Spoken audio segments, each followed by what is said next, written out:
القصة بتبتدي مع تراب بيطير في أوضة أورورا الصغيرة. شوية شوية الترابة بتكبر وتتحول لأرنب. أورورا بتخاف لما بيظهر تحت سريرها، بتصرخ بصوت عالي وبتقول لأهلها في حاجة تحت سريري، ما تلمسوش الأرض. بس أهلها بيقولوا مفيش حاجة تحت وبيمشوا. فأورورا بتروح وبتنام في البلكونة. الأرنب بتاع التراب اللي كان تحت سريرها ده كان كائن حي أصلا. وهي نايمة في البلكونة، أورورا لاحظت يراعة. وهي بتطارد اليراعة دي، أورورا بتخرج بره. هناك بتشوف واحد ساكن في شقة جنبهم. هما الاتنين بياخدوا الأسانسير سوا للدور الخامس بتاعهم. بس أورورا بتتسحب تاني بره، وهي بتمشي ورا الساكن ده، تمشي وراه من غير ما حد ياخد باله. أورورا جابت ماسك من السوق ولبسته، طلعت السطح وبصت لتحت عشان تشوف الراجل ده في راجل تاني وتنين ماشيين وراه. فجأة صواريخ بتضرب في كل حتة. تحت غطا الفوضى دي الراجل بيقتل كل الناس المستخبية جوه لبس التنين واحد واحد. بس من فوق أورورا افتكرت إن الراجل كان بيحارب تنين بجد. في الحقيقة هما كانوا كلهم بني آدمين. أورورا اتفرجت على الراجل وهو بيقطع راس التنين. أورورا بتفضل ماشية وراه. الراجل ده مهاراته في الخناق بتخليه شكله قاتل مأجور. بيمشي لقدام وبيمسح دمه اللي بينزل منه. بياخد باله إن أورورا كانت ماشية وراه. في نفس الوقت أورورا مرعوبة من الوحش اللي تحت سريرها، اللي نزل تحت الأرض. أهلها بيحاولوا يطمنوها، بيقولوا تصبحي على خير وبيمشوا. بس أورورا ما بتقولش تصبحي على خير، بتقول مع السلامة. أورورا بتغطي وشها ببطانية وبتنام. الوحش بيطلع وبياكل أهلها. الصبح أورورا صحيت وطلعت على فرس نهر اللعبة بعجل من تحت، ركبته لقدام. أهلها مش في أوضتهم. أورورا بتروح بتقعد في طرقة العمارة طول اليوم. لما بترجع لشقتها بالليل في أصوات زئير جاية من جوه. أورورا بتركب فرس النهر لغاية أوضتها. وصلت لسريرها من غير ما تلمس الأرض، بس فردة جزمتها وقعت على الأرض. الأرض بتبتدي تهتز. فتحة بتتفتح في الأرض قدام أورورا. بالظبط دراع مسنون بيطلع وبياخد عنباية كانت وقعت على الأرض. الوحش كمان بيكسر نور الأوضة. أورورا بتحاول تجري من هناك. الوحش بيبتدي يهز سريرها. وحش ضخم بيطلع من تحت الأرض، بس سرير أورورا بيلزق في ظهره. الوحش بيتحرك في الأوضة بس لسه مش قادر يشوف أورورا. بيرجع ينزل تاني لتحت. أورورا بتصحى تاني الصبح. للحظة بتفكر يمكن ده كان حلم، بس اللمبة بتاعتها فعلا مكسورة. فبعد ده أورورا بتروح كنيسة. في ناس بتلم تبرعات. أورورا بتسل الفلوس دي وبتجري من الكنيسة. على الناحية التانية القاتل المأجور بيستلم ظرف. أورورا كانت وصلته له. القاتل المأجور بيفتحه. في جواب جوه مكتوب فيه إن أورورا عايزة تأجره عشان يقتل الوحش اللي تحت سريرها. كمان حطت كام جنيه فلوس قدرت تلمهم بالعافية. القاتل المأجور بيبتدي يعدي الفلوس لما أورورا بتظهر على بابه. القاتل المأجور بيسألها جبتي 327 دولار منين؟ أورورا بتقول أنا سرقت كنيسة. القاتل المأجور بيسألها إيه اللي خلاكي تفتكري إني بقتل وحوش؟ أورورا بتقول له أنا شفتك وأنت بتقتل تنين. القاتل المأجور بيقول عندك خيال واسع، بيقول الوحوش مش حقيقية. بيسألها أنت قلتي لأهلك إني بقتل وحوش، أهلك رأيهم إيه في الوحوش؟ بيصدقوا فيهم؟ أورورا بتقول له هما بيصدقوا دلوقتي، صعب ما تصدقش في حاجة وهي بتاكلك. لما سمع كل ده من أورورا القاتل المأجور راح معاها لشقتها. أورورا بتمشي لقدام وهي راكبة فرس النهر. بتوري القاتل المأجور أوضة أهلها. في حاجات متناثرة هنا بس مفيش دم. أورورا بتقول هو أكلهم كلهم على بعض. بس القاتل المأجور بيلاقي ظرف طلقة هناك. في علامات كمان. القاتل المأجور بيسأل عندك جيران ما حدش سمع صريخ أهلك؟ أورورا بتقول هو بياكل كل حاجة حتى الصريخ. بس القاتل المأجور مش مقتنع بقصة أورورا. بيقول أنت ليه مش رايحة للبوليس؟ كمان بيقول أنا ما أعرفش أنت شفتي إيه، بس أنا ما قتلتش أي وحش، ما قتلتش أي حاجة. أورورا بتقوله عشان كده أنت مش رايح للبوليس، أنت باين عليك قتلت حاجات كتير. القاتل المأجور بيقول وحش ما ينزلش منه ولا نقطة دم، هو مش هيقتل أي حد عشوائي كده. ليه وحش هياكل عيلتك؟ إجابة أورورا كانت هم لمسوا الأرض. قاتل المأجور بيرجع لأورورا فلوسها وبيبعتها البيت. هو نفسه بيروح يقابل ست اسمها لافيرن. هي بتقول له ما فكرتش إني هشوفك تاني. القاتل المأجور بيوري لافيرن بطايق أهل أورورا وبيقول الناس دول اختفوا بشكل احترافي وبنتهم فاكرة إن وحش شكلهم، بس اللي عمل ده كان جاي لي أنا وغالبا راح الشقة الغلط بالصدفة. لافيرن بتقول بس دلوقتي في بنت صغيرة عارفة وشك. القاتل المأجور بيقول هي ما تعرفش أي حاجة. بيوضح أنا مش هقتل بنت صغيرة. لافيرن بتسأل هو أنت ما قتلتش أهلها؟ القاتل المأجور بيقول لا أنا متأكد إني ما قتلتهمش. فهناك أورورا لسه بتسمع أصوات زئير من تحت سريرها.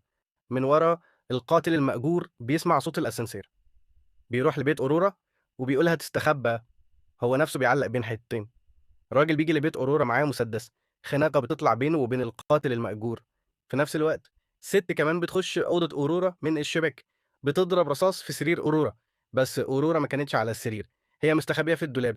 الست دي بتتحرك ناحيتها، هناك القاتل المأجور اللي بيتخانق بيكسر لمبة على راس الراجل التاني، بس خناقهم ما بيخلصش هناك، الراجل بيبتدي يخنق القاتل المأجور، فالقاتل المأجور بيدخل صباعين في زوره وبيقتله.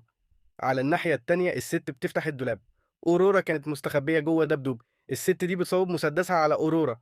في اللحظة دي وحش بيطلع من ورا وبياكل الست دي. القاتل المأجور كان واقع مغمى عليه بره، لما فاق بعد شوية راح لأورورا. أورورا بتقول له اللي جه هنا أكله الوحش، بس القاتل المأجور ما بيصدقش.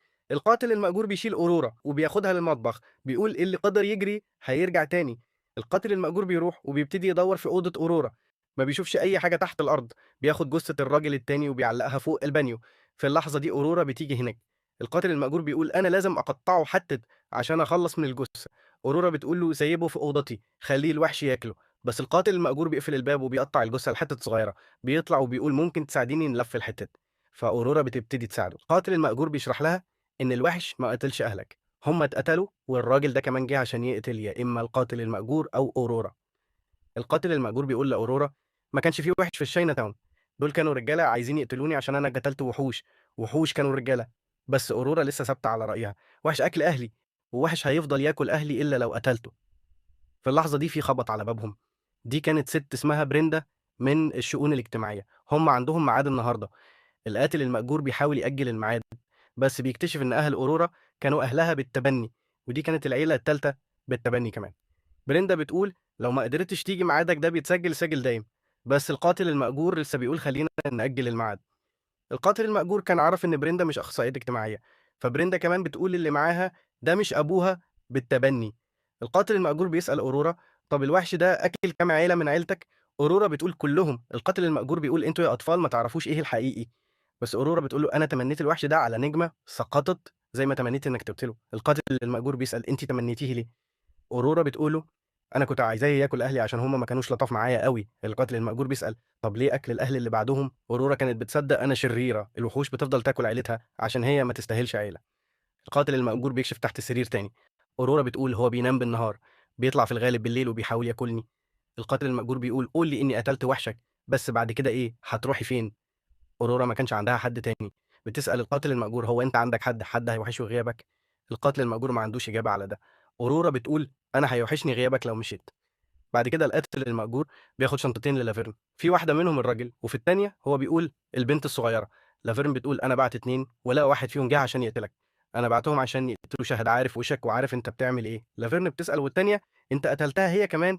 بس القاتل المأجور ما يعرفش عن الست التانية. لافيرن بتقول للقاتل المأجور إن أهل البنت اللي ولدوها سابوها.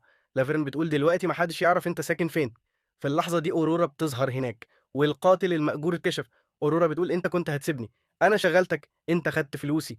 فلافرين بتقول للقاتل المأجور أنت واضح إنك بتمُر بصدمة طفولة، البنت الصغيرة دي مش أنت الصغير، وإنك تساعدها مش هيصلّحك. لافرين بتسأل هي شُغلتك ليه؟ القاتل المأجور بيقول عشان أقتل الوحش اللي آكل أهلها. أورورا بتقول والست اللي زحفت من شباك أوضتي أنا شُفتها. لافرين زهقت من كل ده وبتقول اطلعوا دلوقتي، امشوا من البلد، امشوا من كل ده. بس أورورا والقاتل المأجور بيروحوا وبيبتدوا ياكلوا في مطعم. راجل تاني كمان بيتفرّج عليهم هناك، بييجي عند القاتل المأجور وبيسأله دي بنتك؟ أورورا بتقول أيوه. الراجل بيقول أنت عارف أنا هنا ليه؟ يمكن نتكلم برّه. بيحذّر القاتل المأجور إن وجودها هنا مش هيوقّفهم. القاتل المأجور بيقول يالّا بينا، وهي بتاكل الحلويات بتاعتها أنا هاجي لك برّه هنتكلم في اللي محتاجين نتكلم فيه. فبعد ما الراجل ده بيخرج برّه، أورورا والقاتل المأجور بيرجعوا لشقتهم. الراجل مشي وراهم، في ناس تانية كتير معاه. برّه شقة أورورا، الأخصائية الاجتماعية بتوصل، القاتل المأجور بيقولها شكرًا إنِّك رجعتِ بدري كده. أورورا بتقول ما تلمسوش الأرض، وِحِش هياكلك لو لمست الأرض. القاتل المأجور بيقول لأورورا تستخبى جوّه سريرها، أورورا بتعمل كده بالضبط. القاتل المأجور بيقول للأخصائية الاجتماعية أنا ما افتكرش إن أي عيلة من عيلات البنت الصغيرة دي سابتها، أنا أفتكر إنهم كلّهم ماتوا. القاتل المأجور بيقول أنا مش أبوها، أنا مجرد جارها اللي البنت قالت له وِحِش أكل عيلتها وبعدين أنتِ ضربتِ الجرس. القاتل المأجور بيصدق إن أورورا مش بتكدب عن قصد، هي مجرد بتتهيأ لها حاجات، وفي حاجة بتعمل حاجة.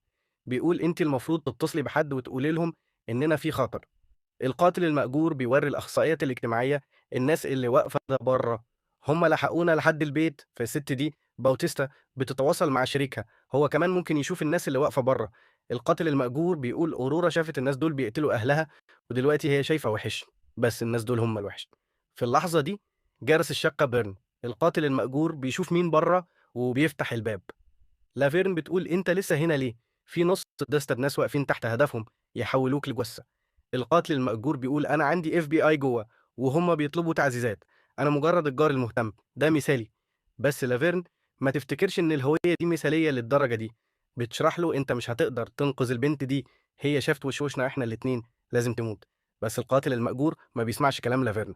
لما بيرجع جوه باوتيستا بتقول له الحقيقة أنا مش من خدمات الأطفال، أنا من ال FBI وبحقق في اختفاء عيلات أورورا. بتقول إحنا عندنا دليل واحد بس في القضية كلها دي، كان في إزازة مفتوحة من دواء منع مص الصباع على الكومودينو بتاع أورورا في أول بيت ليها، حد كان بيحطها على صباعها واختفوا هما وفرشاة التطبيق اللي اتقال إنها لقيت تحت لوح الأرضية تحت سريرها، محدش عارف هي وصلت هناك إزاي. القاتل المأجور بيقول يمكن وحش طفها بره عشان هو منفر. في اللحظة دي بيسمعوا صوت من أوضة أورورا، أورورا بتصرخ فيهم ما تلمسوش الأرض هياكلكم، بتصرخ بصوت عالي جدا وبتقول للقاتل المأجور انزل من على الأرض. القاتل المأجور بيقول لأورورا تخش جوه أوضتها الخاصة، هما ما بيدوش أي اهتمام للوحش اللي بيزحف تحت الأرض. في اللحظة دي القتلى بيوصلوا بره الشقة، رصاصتهم بتصيب باوتيستا مباشرة. القاتل المأجور بيرد بإطلاق النار بمسدس باوتيستا وبيشد باوتيستا على جنب. عملاء الاف بي اي اللي بره بيبتدوا يضربوا نار على القتلى بيقتحموا البيت. جوه الحمام القاتل المأجور بيدور على رصاص زيادة قريب من باوتيستا لما باوتيستا بتفوق وبتطلب مسدسها تاني، وفي اللحظة دي الوحش بيجي من خلال الأرض لحد الحمام. القاتل المأجور بيحس بوجود الوحش لأول مرة، هو وباوتيستا بينزلوا من على الأرض والوحش بيطلع قدام القتلة. القتلة بيفتكروه حيوان وبيبتدوا يضربوا نار عليه، بس هو بيبتدي ياكلهم واحد واحد. القاتل المأجور بيلاقي دواء منع مص الصباع في أدراج الحمام. في اللحظة دي الوحش بيرمي راجل جوه، القاتل المأجور وباوتيستا بيقتلوه. هما ما قدرتش تسمع غير صريخ من بره اللي فجأة وقف عشان القتلة كمان نزلوا من على الأرض. قاتل بيحاول ياخد سلاحه من تحت، أورورا بتقول ما تعملش كده، فالوحش بيطلع وبياكل القاتل ده هو كمان. الناس كانت بتصرخ ما قدرتش تصدق الحاجة دي. من جوه الحمام القاتل المأجور بيرمي جثة القاتل بره، الأول بتتصاب بالرصاص من القتلة التانيين، وبعدين الوحش بيجي من تحت الأرض وبياكلها هي كمان. القاتل المأجور بيشوف الوحش وبيقفل باب الحمام. هم كلهم دلوقتي مصدقين في الوحش تماما، بس في اللحظة دي الاف بي اي بيجوا من بره وبيوجهوا مسدساتهم على القتلة وبيقولوا انزلوا على الأرض، بس القتلة مش عايزين ينزلوا على الأرض. باوتيستا بتقول للقاتل المأجور خد البنت وبتبتدي تمشي، بس الوحش بيقفل الباب، هو بياكل كل واحد بما فيهم عملاء الاف بي اي وقاتلين كانوا بيجروا. القاتل المأجور بيحاول يوصل لأورورا من غير ما يحط رجليها على الأرض، هو بيركب فرس النهر وبيوصل أوضة أورورا، بيقول إحنا هنطلع بره هنا من الشباك، بس الوحش بيطلع بيحط القاتل المأجور في باقه وبيبلعه، بيرجع ينزل تاني. فأورورا بتستخبى تاني جوه سريرها. لما بتصحى الصبح في أصوات جاية من تحت الأرض وهو بيكسر الأرض. القاتل المأجور بيطلع، هو كان فعلا حط على نفسه دواء منع مص الصباع، الوحش ما بيحبش الطعم. بس في اللحظة دي لافيرن بتيجي جوه، هي جاية عشان تقتل أورورا. القاتل المأجور بيقولها انزلي من على الأرض اللي قدام، بيقول ماما انزلي من على الأرض. بس لافيرن بتلاقيها مؤذية لما القاتل المأجور بيقول كده، بتبتدي تتصرف زي الوحش. في اللحظة دي الوحش بيطلع من تحت، لافيرن بتضرب عليه رصاص، الوحش بيرجع ينزل تاني، بيطلع من ورا لافيرن وبياكلها هي كمان، بيرجع ينزل تاني. القاتل المأجور وأورورا بيبتدوا يمشوا، بس الوحش مش هيخليهم يمشوا، الريحة اللي جاية من القاتل المأجور مش عاجباه. القاتل المأجور بينط على الشباك عشان يهرب، فأورورا بتنط وبتقف بينه وبين الوحش. وهنا بيتضح لنا إن الوحش مش عايز ياكل أورورا، بالعكس ده وحشها هي تمنت وجوده ولازم تعيش معاه. أورورا بتقول أنا تمنيتك أنت كمان. أورورا والقاتل المأجور بيمشوا من هناك، هما الاتنين بيسوقوا بعيد سوا في عربية. الوحش كمان بيقرر إنه يفضل معاهم تحت الأرض، الوحش كان معاهم هو كمان. وبكده يا أصحاب القصة دي بتخلص هنا.